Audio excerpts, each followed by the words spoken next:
오늘 은혜 받으실 말씀은 마가복음 15장 21절에서 22절까지의 말씀입니다. 마가복음 15장 21절에서 22절까지의 말씀을 다 같이 봉독하겠습니다. 마침 알렉산더와 루포의 아버지인 구레네 사람 시몬이 시골로부터 와서 지나가는데 그들이 그를 억지로 같이 가게 하여 예수의 십자가를 지우고 예수를 끌고 골고다라 하는 곳, 번역하면 해골의 곳에 이르러. 아멘. 오늘 강사님을 소개하겠습니다. 오늘 강사님은 최광현 교수님이십니다. 최광현 교수님은 독일 본대학교 박사이시고 한국 트라우마 가족치료연구소 소장이시며 현재 한세대학교 신학과 상담학 교수로 섬기고 계십니다. 오늘 목사님께서 구레네 시몬의 십자가의 길이라는 제목으로 은혜의 말씀을 전해주시겠습니다. 하나님의 놀라운 치료와 회복의 역사가 임할 줄로 믿습니다. 강사님 나오실 때에 하나님께 영광 돌리고 큰 소리로 할렐루야로 환영해 주시기를 부탁드립니다. 강사님 나오시겠습니다.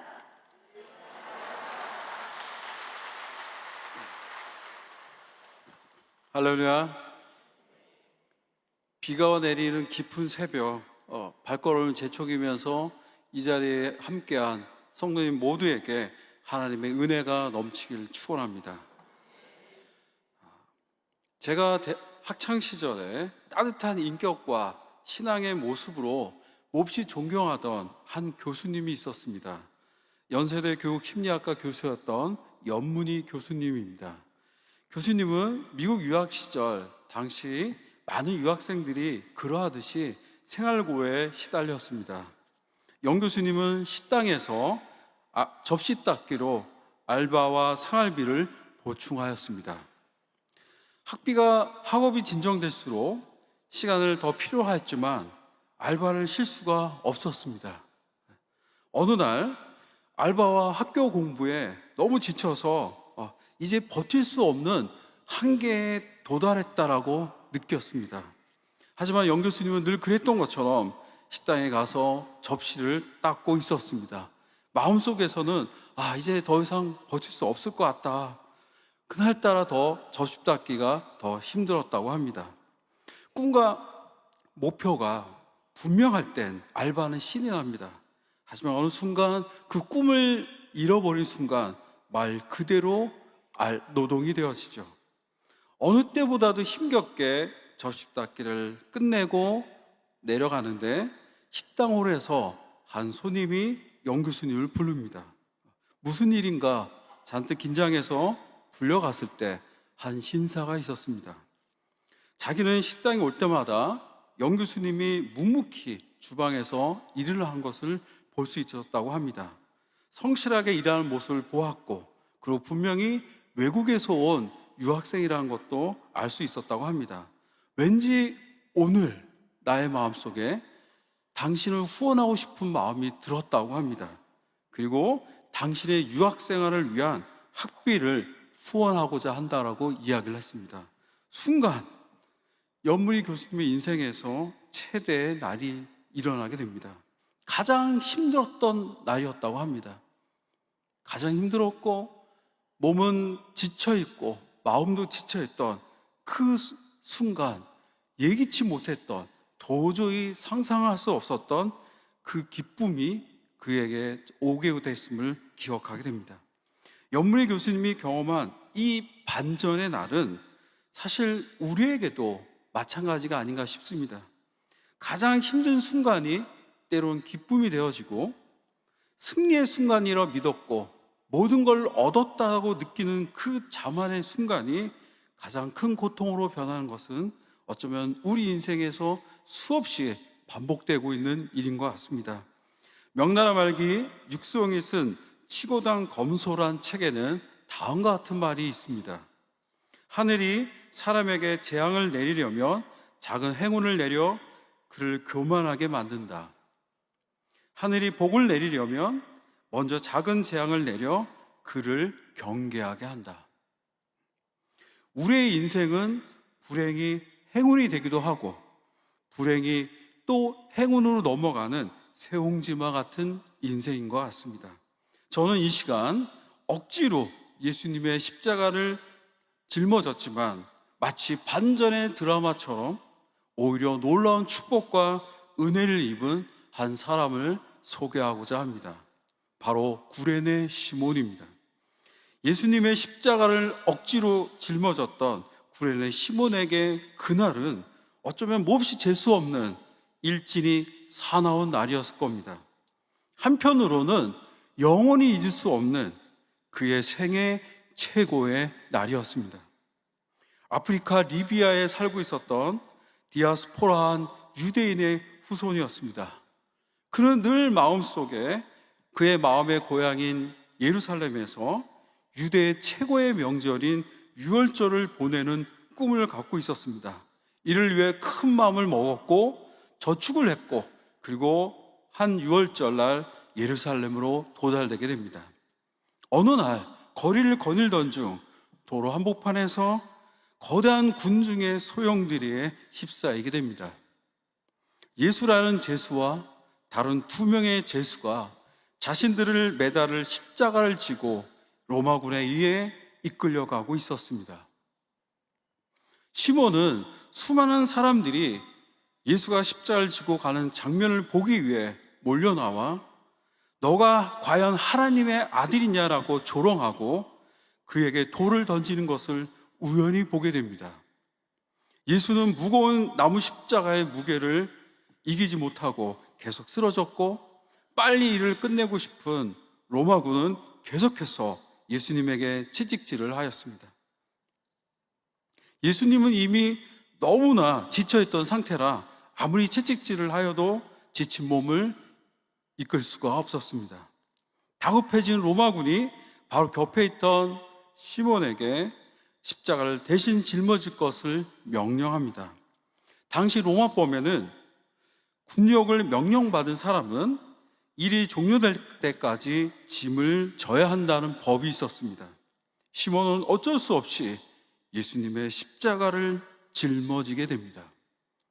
시몬은 방금까지 예수님이 흘렸던 피와 땀이 범벅이 돼 있던 나무 십자가를 지고 걸어갑니다. 그럼 왜 하필이면 재수없이 내가 왜 이 소동에 휘말렸는지 이 거리로 우연히 걸어온 자신을 원망하기도 하였을 겁니다. 얼마 후 시몬은 예수님을 처형할 해골이라고 하는 골고다 언덕에 올라오게 됩니다. 부득이 십자가 처형 현장을 목격하는 산 증인이 됩니다. 시몬은 예수님이 십자가에서 고통당하고 죽어가는 모습을 지켜봤습니다. 예수님은 고통을 잠시 멈추게 해줄 수 있는 진통제였던 쓸개탄 포도주마저도 거부하고 온전히 고통을 당하는 것을 보았습니다. 예수님이 임종했을 때 갑자기 하늘이 열리고 천둥과 번개 소리가 들리는 걸 보았습니다. 옆에 지켜보던 서슬퍼런 로마군 장교가 이 사람 진정 하나님의 아들이었다라고 하는 두려움과 놀라움에 가득 찬 말도 듣게 되었습니다. 얼마 후 구레네 시몬은 자신이 대신 짊어졌던 그 십자가를 짊어졌던, 그리고 임종을 지켜봤던 바로 그 예수가 다시 부활하였고 진정 하나님의 아들이었음을 알게 됩니다.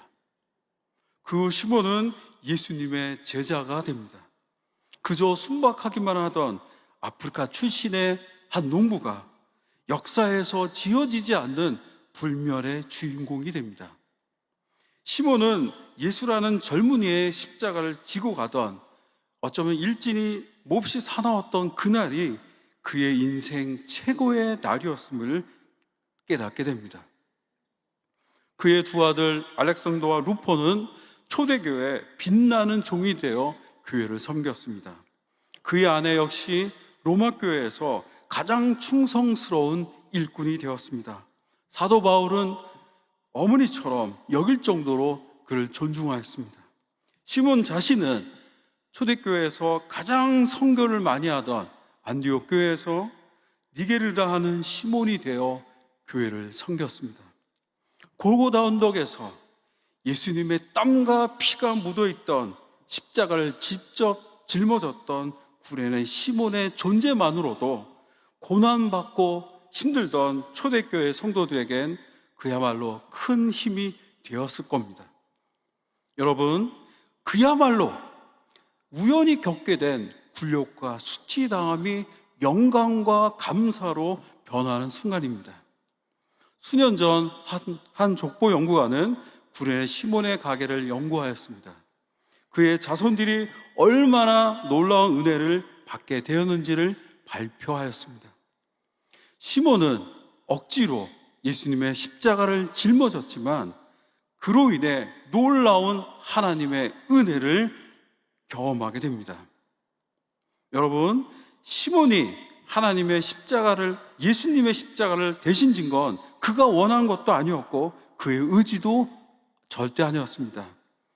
어쩌면 그냥 강압이었고 어쩔 수 없는 일이었지만 그가 십자가를 짊어진 그 행위를 주님은 잊지 않으시고 축복하여 주었습니다. 주님은 우리에게 역시 십자가를 지고 따를 것을 요청합니다. 아멘. 그리스도인이 된다는 것은, 주님의 자녀가 된다는 것은 자기의 십자가를 지고 예수를 따르는 삶입니다. 비록 그 십자가가 우리의 의지로, 우리의 뜻과는 상관없이 짊어졌다 할지라도 구레네 시몬의 경우처럼 우리의 주님은 잊지 않으십니다. 그 길은 고난의 길인 줄 알았으나 그 길은 축복의 길입니다. 국민적 관심을 끌었던 얼마 전에 종영한 폭삭 소가수다에서 아무것도 없던 10대 애순이와 관식이가 나옵니다. 그들은 부산으로 가출하면서 자충우돌의 모습을 보았습니다. 바로 그때 나레이션이 있었습니다. 이때가 인생에서 최고의 봄날인 줄 몰랐다는 말이 나옵니다. 여러분, 가장 힘들고 어렵다고 여겨지는 순간이 뒤돌아보면 가장 행복한 순간임을 회상하는 이야기입니다. 우리에게도 마찬가지입니다. 가장 힘들다고 여겨지는 그 순간이 돌아보면 잊을 수 없는 기쁨의 시간입니다. 언제나 중요한 것은 힘들다고 여겨지는 순간을 어떻게 임하고 마주하는가입니다. 요셉은 17세 형들에 의해서 죽을 운명이었습니다. 형들의 동정으로 죽음을 면하고 이집트 노예 상인들에게 팔려가게 됩니다. 17살이 되도록 아버지 야곱의 총애와 사랑 속에서 온전히 사랑받았던 아들, 바로 요셉입니다. 그는 한치의 앞길도 볼 수 없는 참담한 노예의 신세가 됩니다. 하지만 이 비극적인 바로 이 운명의 순간이 그 후 430년 후 모세의 출애굽과 이스라엘의 가나안 정착을 통한 하나님의 백성이 되는 그 놀라운 역사의 출발 지점이 되었습니다. 이집트는 고대 사회에서 빵자루라 불릴 정도로 풍요의 땅이었습니다. 바로 이곳은 마치 어머니의 자궁처럼 이스라엘이 번성할 수 있는 바로 풍요의 땅이었습니다. 바로 이 놀라운 역사의 시작에 아버지 야곱의 사랑 속에서 온실에 있는 화초처럼 어려움 하나 없이 모르고 성장했던 청소년 요셉의 비극적인 어느 한 날이 있었습니다. 성경은 이 외에도 많은 곳에서 고통과 슬픔이 기쁨으로 변하는 반전의 이야기를 우리에게 전하고 있습니다. 요한복음 16장 20절, 22절에 다음과 같은 말씀이 있습니다. 내가 진실로 진실로 너희에게 이르노니 너희는 곡하고 애통하겠으나 너의 기쁨을 빼앗을 자가 없느니라. 여자가 해산하게 되면 그때가 이르렀으므로 근심하나 아기를 낳으면 세상에 사람 난 기쁨으로 말미암아 그 고통을 다시 기억하지 아니하느니라. 지금은 너희가 근심하나 내가 다시 너희를 보리니 너희 마음이 기쁠 것이요 너희 기쁨을 빼앗을 자가 없느니라. 이 말씀은 예수님께서 제자들에게 고난 후에 찾아올 기쁨을 약속하는 말씀입니다. 우리에게도 약속하는 말씀입니다. 해산의 고통이 아기를 낳은 그 기쁨으로 변화되는 것처럼 고통 후에 더 큰 기쁨이 찾아올 것임을 우리에게 약속하고 계십니다. 예수 그리스도의 고난과 부활은 고통이 기쁨으로 변할 수 있다라고 하는 반전의 희망을 우리에게 말씀하고 있습니다. 베드로 2장 21절은 그리스도 너희를 위하여 고난을 받으사 너희에게 본을 끼쳐 그 자취를 따라오게 하셨느니라고 말씀합니다. 우리는 이 말씀들을 통하여 우리가 따라가야 할 십자가의 길을 생각하게 됩니다. 히브리어에는 안다는 말을 뜻하는 야다란 단어가 있습니다. 이 야다란 말은 머리로만 아는 것이 아니라 마음으로, 가슴으로, 몸으로 안다는 것을 합니다. 히브리의 랍비의 교훈에 보면 이런 이야기가 있습니다. 어떤 사람이 머리가 둘 달린 아이를 낳았다고 합니다. 이 아이가 한 명인지 둘인지 의문이 생깁니다. 랍비에게 물으니 대답은 이렇습니다. 한쪽 아이를 때릴 때 다른 쪽 아이가 울면 한 아이고 그렇지 않으면 두 아이라고 하였습니다. 내가 누구를 안다는 것은, 내가 예수 그리스도를 안다는 것은 예수님의 아픔과 기쁨이 내게 전달된다는 것을 뜻합니다. 주변의 어떤 말에도 흔들리지 않고 내 환경의 어떤 고난에도 멈추지 않고 오직 예수 그리스도만 바라보고 따라가는 십자가의 삶입니다.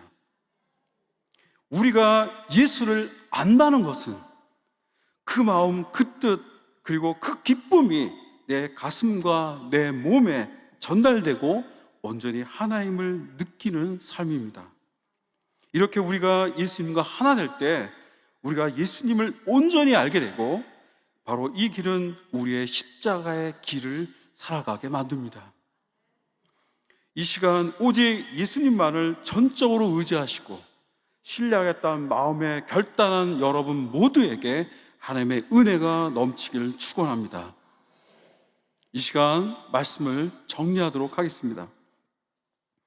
구레네 시몬이 진정으로 원한 십자가의 길이 아니었습니다. 그저 아프리카 리비아에서 우연히 유월절에 소동에 휩싸였던 한 시골 농부였습니다. 하지만 그 소동 속에 그는 예수님의 십자가를 짊어졌고 그리고 그가 묵묵히 십자가를 짊어지고 따랐던 것을 우리의 주님은 잊지 않으시고 그뿐 아니라 그의 후손 대대로 축복하였음을 우린 기억하게 됩니다. 우리가 연약한 믿음을 가졌지만 그로 인해 매일매일 쓰러지고 때로는 시험당하지만 늘 묵묵히 주님의 십자가를 지고 따르려는 우리들에게 주님은 은혜를 내려주십니다. 비록 그 십자가의 길을 내가 간절히 원한 것이 아니라고 할지라도 하나님은 우리의 삶을 잊지 않습니다. 우리가 사는 세상은 한치의 앞도 모를 때가 많습니다. 그만큼 우리 앞에는 불확실함이 놓여 있습니다. 하지만 잘 생각해 보면 한치 앞도 모른다는 것은 언제든 변할 수 있고 언제든 고통이 기쁨으로 변할 수 있는 하나님의 축복의 경험의 장이라는 것을 우린 기억하게 됩니다. 어려움 속에서도 낙심하지 않고 묵묵히 주를 따르는 여러분의 신앙의 여정에 주님의 축복이 늘 있길 축원합니다. 고난과 어려움의 길이 도리어 기쁨으로 변하는 반전의 축복을 경험하는 여러분 되시기를 간절히 축원합니다. 이 시간 몸이 아프신 분은 아픈 곳에 손을 얹으시고 마음에 소원이 있는 분은 가슴에 손을 얹으시길 바라겠습니다. 하나님 아버지, 오늘 이 시간 구레네 시몬의 십자가의 길을 기억하게 됩니다. 그는 억지로 십자가를 짊어졌지만 그 십자가의 그 이유는 바로 은혜의 길이었고 축복의 길이었습니다. 그날은 몹시 고통이었고 불행한 일인 줄 알았으나 그날은 그의 인생 전체를 통해 가장 기억할 수 있는 은혜의 시간이었습니다. 하나님, 이 시간, 이 새벽에 달려온 성도님 모두에게 하나님의 놀라운 반전의 은혜를 허락하여 주옵소서. 귀한 손길에도, 주님께 드린 귀한 손길에도 하나님 축복하여 주시옵소서. 하나님, 이 시간 우리의 삶을 반전의 드라마로 인도하여 주시고 온전히 주님의 축복과 은혜가 함께하는 십자가의 삶이 될 수 있도록 주님 함께하여 주옵소서. 우리는 연약하고 날마다 쓰러지지만 구레네 시몬처럼 묵묵히 그 십자가를 따라갈 수 있는 힘과 용기를 이 새벽에 허락하여 주옵소서. 이 모든 것 예수님의 이름으로 기도드리옵나이다. 주기도문으로 예배를 마치도록 하겠습니다. 하늘에 계신 우리의 아버지여, 이름이 거룩히 여김을 받으시오며 나라가 임하오시며 뜻이 하늘에서 이루어진 것 같이 땅에서도 이루어지리이다. 오늘 우리에게 일용할 양식을 주시옵고 우리가 우리에게 죄 지은 자를 사하여 준 것 같이 우리의 죄를 사하여 주시옵고 우리를 시험에 들게 하지 마시옵고 다만 악에서 구하옵소서. 나라와 권세의 영광이 아버지께 영원히 있사옵나이다. 아멘.